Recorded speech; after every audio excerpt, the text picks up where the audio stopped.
Hello, y'all. How are you doing? I wanted to talk with you today. So, first, I am Divine Stellion. Welcome in. How are you doing? It is great to be here with you and share love with you and share knowledge with you. If you are new here, welcome in. If you are coming back, welcome in. This talk is about a huge revelation I had that I wanted to share in the space that I'm sitting in right now. So, let's begin. Those of you that know me know that I am an ordained minister, not your conventional, and I give spiritual counseling advice. If you have a profound emotional movement within you that you don't understand and that is confusing for you, please reach out to someone that you could speak to and help you. I know those of you that are listening to me, you're feeling my energy is different. It is different. Because I went through something very profound in my being that I wanted to share. And I needed to. Hence why I'm here. Last night, as I went to sleep, very late,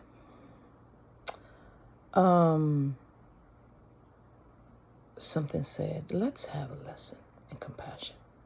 I said, okay. And it said, think of your enemies. I said, oof. Okay. Now, why are they your enemies? And I said, well, they hurt me and did things that they didn't need to do. I said, okay. Now, I want you to look at your enemies and think of your enemies. And those you know, I want you to think of their lives. And it said, now it's not excusing what they've done or their actions or how they think, right? But I want you to think of their life. And I said, okay. So I sat up. And some of these are family members. I started with them. Then I expanded out to bullying I experienced when I was in school. I expanded out to what I experienced from multiple people, especially from jobs. It said, open your heart and feel. So I thought of a particular family member. I'll say my mother. Okay. My mother grew up in a generation, very difficult, civil rights generation. And my mother is darker than me and experienced bad colorism in our family. So much so, and she was different from her brothers and sisters. So much so, she experienced being denounced by them, family. She never felt like she had love that belonged to her. So when I was born out of wedlock, she was shamed because I didn't realize I had one of those families. That was one of those Sadidi families. I was not raised in the South, but my family is very Southern. Very Southern values and very how it looks. And you don't marry out and you marry up. And that education, you go as far as you go. And that is your status and we are status. That kind of thing. Well, I didn't pay attention to that because that's not me. And I didn't understand why I was being looked at weird because I didn't care. Even from my family, I didn't care. And you don't tell me what I'm going to do. And in those families, you did. And you accepted it. So all the times that presented, and I'm going to say presented, because this is from someone else's perspective that they lived, not mine, that I don't know. But I got the repercussions of their perception on me, and it formed negatively some of my perception of the person.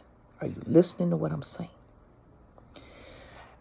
And I was empathic enough to walk through her pain, and I sat up and cried.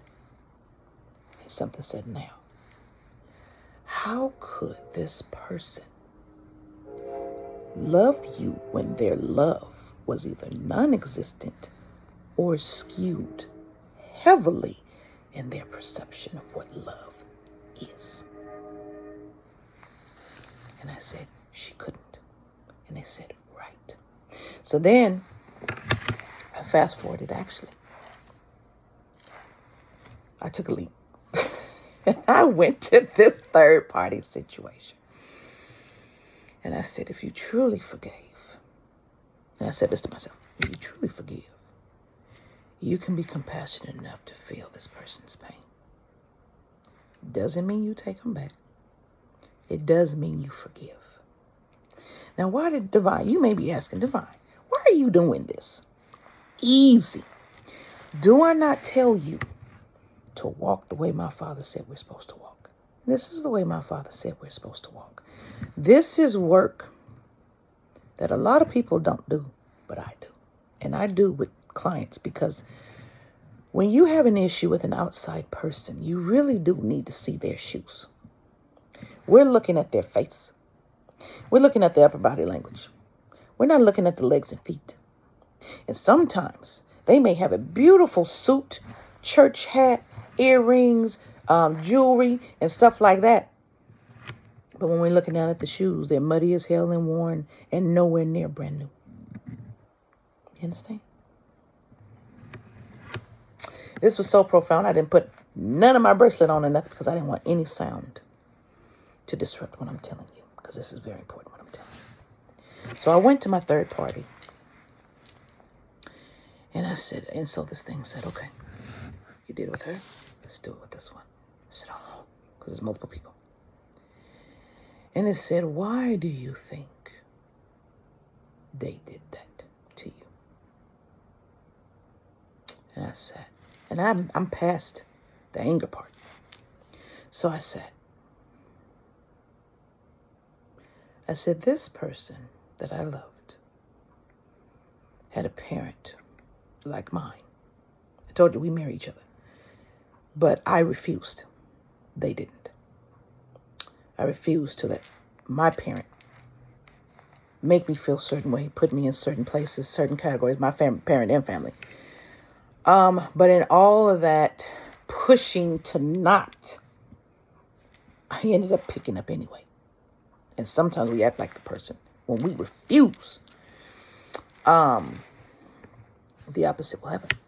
So I said, okay, this person has a parent that is domineering and they weren't strong enough to say no. And that domineering they saw as love. And that's why whatever this parent says goes. Because that's love to them. That's the only love they know. Even though they're reaching out for love, real love, that they haven't experienced but they know exists. They didn't get it from this parent because this parent didn't get it either. In a particular way they need it. Because, it's a generational thing. So I'm full aware that this person wants love so bad. And they wanted it. But when they got it in their hands, they were so afraid. They couldn't handle it. Been there, guilty. So, in light of that, I was like, my love, they couldn't love you because they don't know positive love. They know fake and negative, and they're conditioned in that by what they chose and what was given to them. See, we're given circumstances to prove our love. Now, you may wonder, what the hell is she talking about? Let me explain. We're given circumstances to test of our boundaries and our love of ourself. Are we going to choose the love of ourself, which is where spirit, God, source, and everything resides? Or are we going to choose outside of us against what we know and feel, against our inner knowing that we walk with spirit in our spirit. We get these tests all the time. And a lot of the time, we're to choose us, because in choosing us chooses God. When we are in love, in walking in love. Okay, that's what I mean. Walking in love, we choose us. We know what's right or wrong. Some of us. Some of us don't have that. And some of us don't have it because the love we were given wasn't love at all. And still a test, but we conditioned. We took it all in and we conditioned. And people forget. We take in our experiences. We take it in, and it sits in our subconscious where it grows. We don't realize that. We don't throw it away. A lot of times when we say we throw it away, we don't throw it away. We try to. We try to. Like even now, when readers and people will be like, you got to let that person go. And we're like, I have. But that subconscious part that we can't see. And it comes out in a small saying, a glance, a body movement. That's from our subconscious. And we will think we have. But someone will say something, an emotion will well up. We don't even know where it comes from. We'll start crying, be angry or happy or some emotion. And we're like, whoa, my loves. That's because your subconscious is reacting. And it's showing you. Let that happen. So, I continue. So when I sat up, I'm going to tell you what I saw. I saw this person's little child. Eyes red, crying. Wants his real mommy.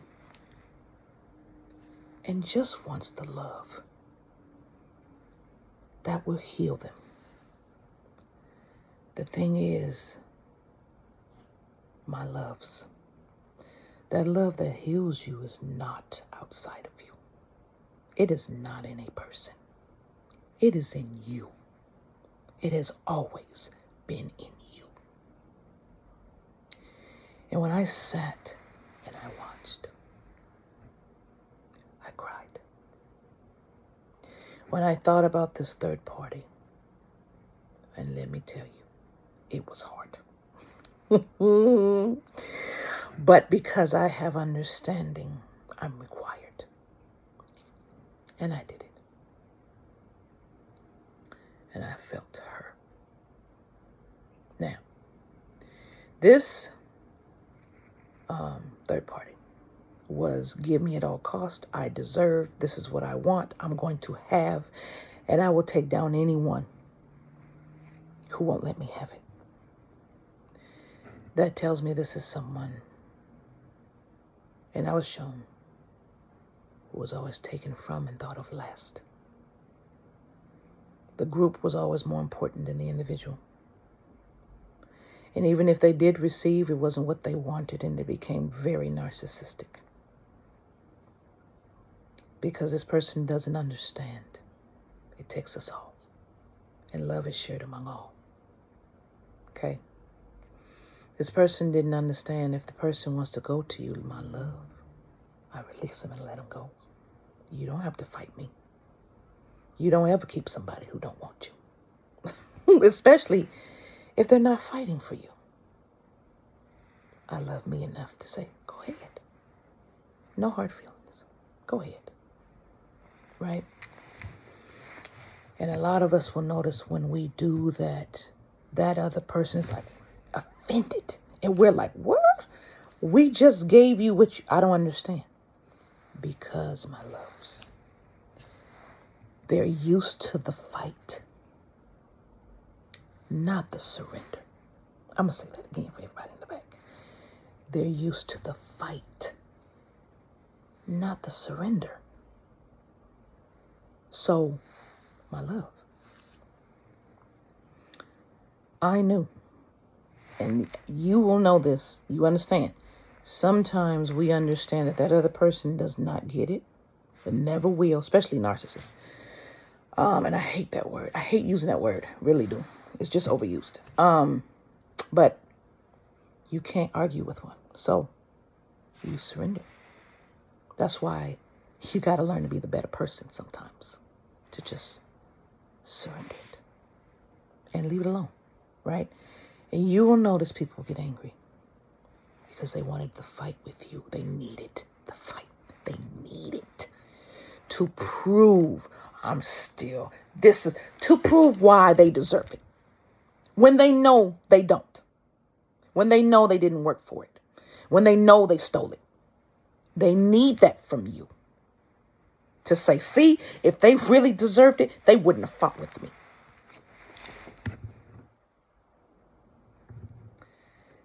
My loves, some of you are still being attacked because you wouldn't engage. Just for that reason. And because you wouldn't engage, it showed how much a better person you are and why that person loved you in the first place and wanted to be with you. Excuse me. Oh, must be right. So, and that makes them even more angry because you had grace where they stole. And this whole thing about this third party piece is this. It's because they stole. It's the shame of their action they can never shake. And for your person, it's the shame of not knowing and realizing, despite if they were tricked. The not knowing and realizing the shame. It's the shame. The embarrassment of the shame. And that embarrassment is way more than the embarrassment they put you through. Because that is like a mark on you can't shake. But when people talk about you, you can get that off of you. You can. But not shame. Not guilt. Not the things that put you in a personal hell. No. That's not. You can't wash that off unless karma washes it off. You understand? You dig? Or you apologize and you forgive. So I thought about this, and I thought about parties involved. Even, and I'm still working on this one, these people in these groups and what they're doing, these scam artists and all this. People keep doing because they can't face their own shame. And when you can't face your own shame, you internally feel unworthy of love. So you don't seek out what I call the clean love. The love that doesn't require anything back, but you know love requires things back, right?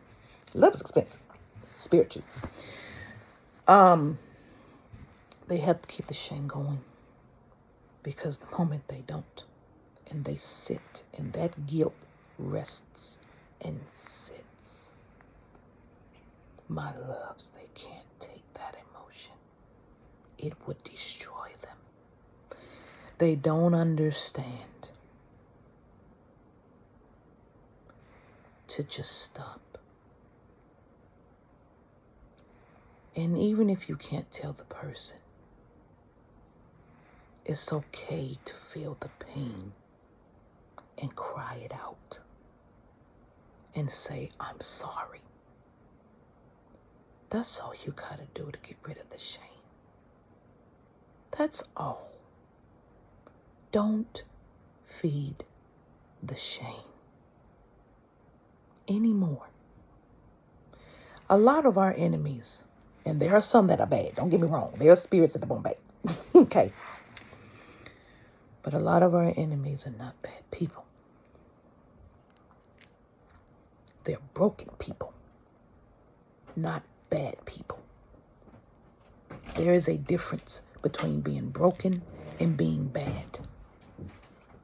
They're broken. And because they're broken, their mindset is negative. And because their mindset is negative, they stay there because they can't take the positive.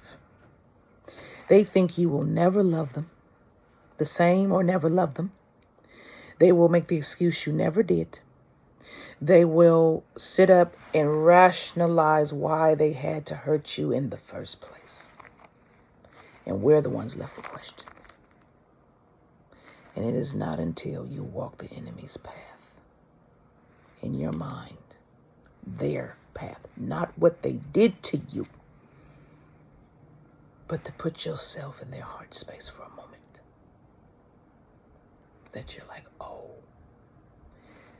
Remember, my loves, if someone doesn't understand or know love, they can't give you love the way you want and need because they don't know. A lot of the times you know they don't, and you're expecting things from them they can't give you.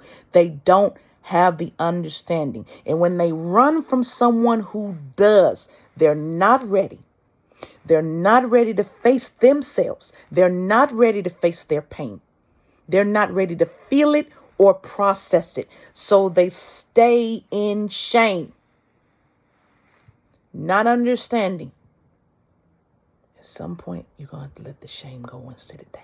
Not understanding. Love is still waiting for them. Still waiting for them. Not through us, though.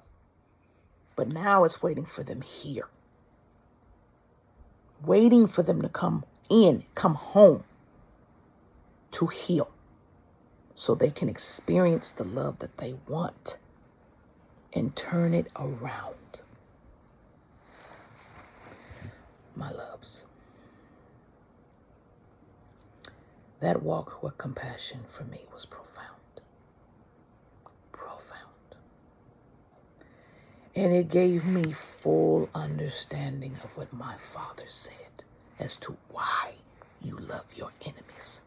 Because some of us, our love is powerful enough to pull them from their dark place. And that's what some of us do. Those of us that keep getting these damn partners and people that need the darkness pulled from them and need that light. And we're like, why are you using us like this? Can't you fortify? I used to say this all the time to God. Can't you fortify my heart so I'm not hurting so bad because you're sending me to these people to take their dark from them and leave them with light so they can grow? Can you fortify my heart so it's not hurting so bad? Can you do that? But it knew I was strong enough. It knew. It knew I was strong enough to transmute. You don't understand how emotional I am right now in this moment.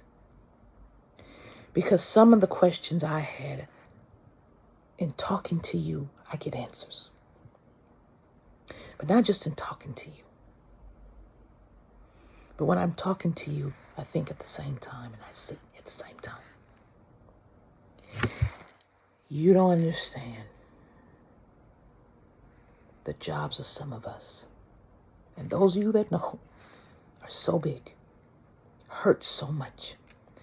I mean, I'm talking about 3 crosses on the back, not 1. I know.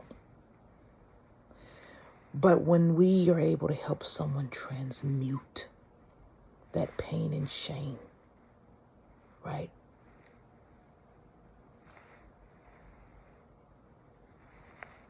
And then we see them. Yeah. We'll be mad and hurt. We will. Right? But then,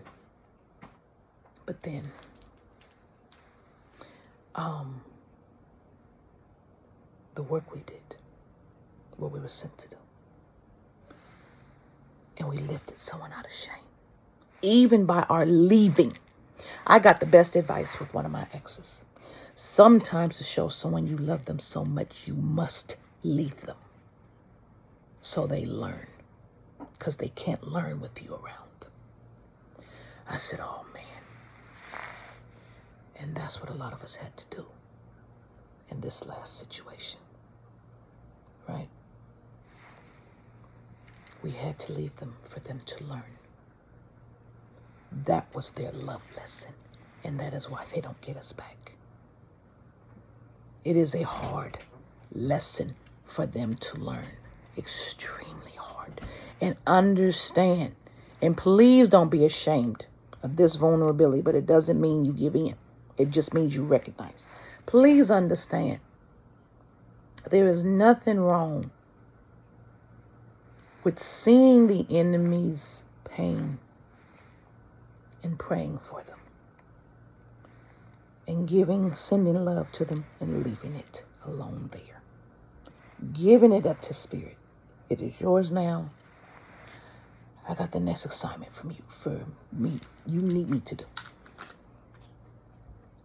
So, when I sat in that compassion, and I had those cries, and I had to see their pain and understand, I said, okay, I can fully forgive now, and I can walk away. Now, do they continue to attack? Yes. Right? Because I didn't help them with their shame and pain and stuff like that. I didn't. I just walked away. So that third party, they continue to attack. Other groups continue to attack and stuff. Why? Because of the threat of people waking up. Not being woke. No. Being awake in the understanding of love. That is what they're afraid of. When you know you and you place your boundaries, for example, look at the job market now, right? And in this job market, fake jobs, and then they're underpricing the pay. Well, you got to understand, they thought that if they took away jobs, people would be desperate, right? It's like there was mass exodus. Businesses were taking, and this makes no sense, businesses were getting retaliation now because people didn't want to work, right? So they said.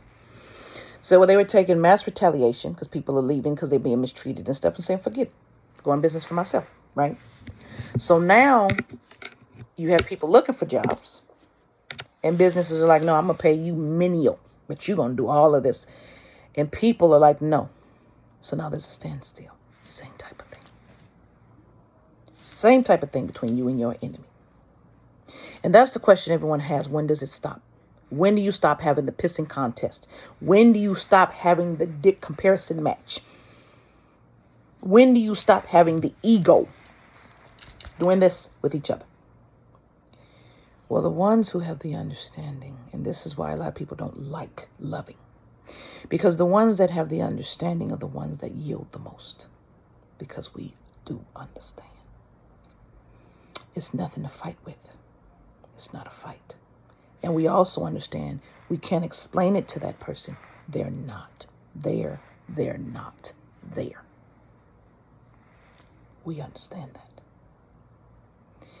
And a lot of times people ask why divine timing moves so slow. For this reason, we're not there. We have to get there. So divine timing has to wait for us to get there.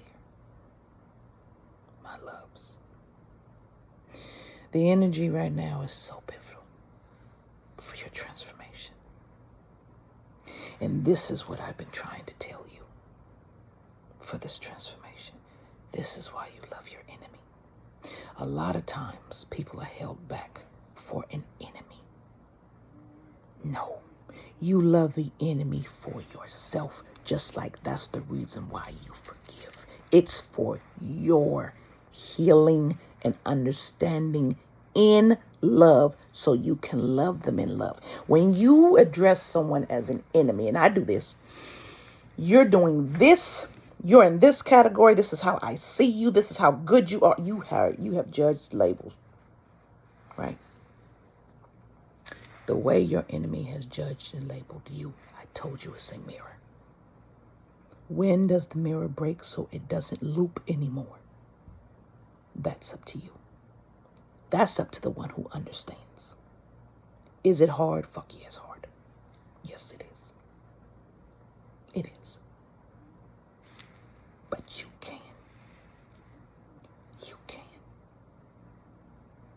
understand? So, my loves, that walk in compassion was so profound for me.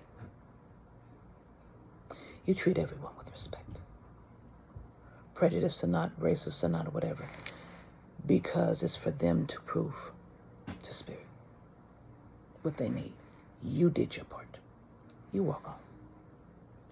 But you have boundaries of respect for yourself, love for yourself. You stand up for yourself, but you don't need to do it arrogantly. You can sit somebody down with silence, my loves. I tell people that all the time. When they're not worth your energy, goodbye. I'm moving on. You understand? So, I'm going to wrap this up. So, my loves,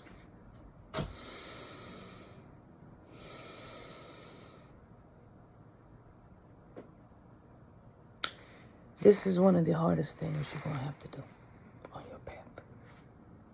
But in order to move forward in this new season with your success, you're going to have to. Because you're going to have a lot of people on your ass. You're going to have a lot of people questioning your transformation, your transmutation, questioning your gifts, questioning you. Okay? You're going to have a lot of people questioning.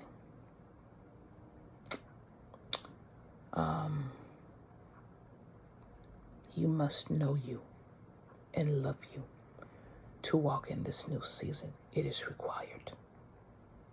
It is not a choice. It is required if you want that next stage in your evolution. It is required. You must connect in here. When you love you, you have understanding. You hear me say that all the time. And with that understanding, you understand there's nothing against you. And there are things against you, right?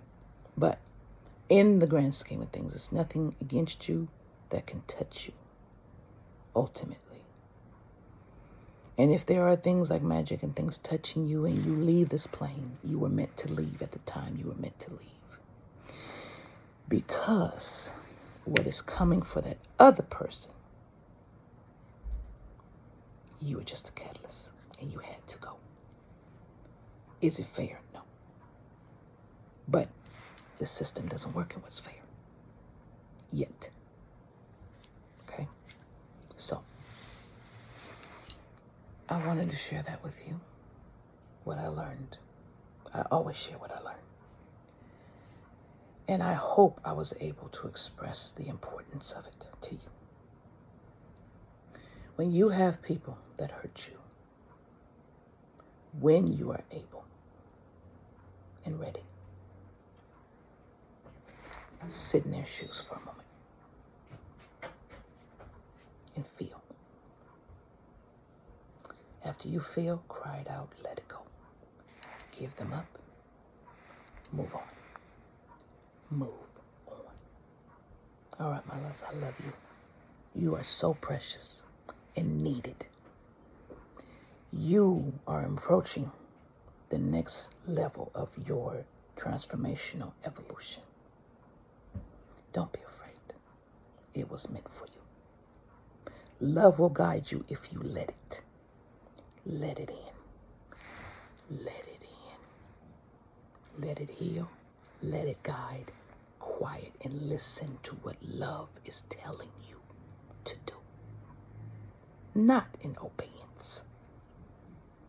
In union. It's a marriage. All right, my loves, I love you. Take care. Namaste.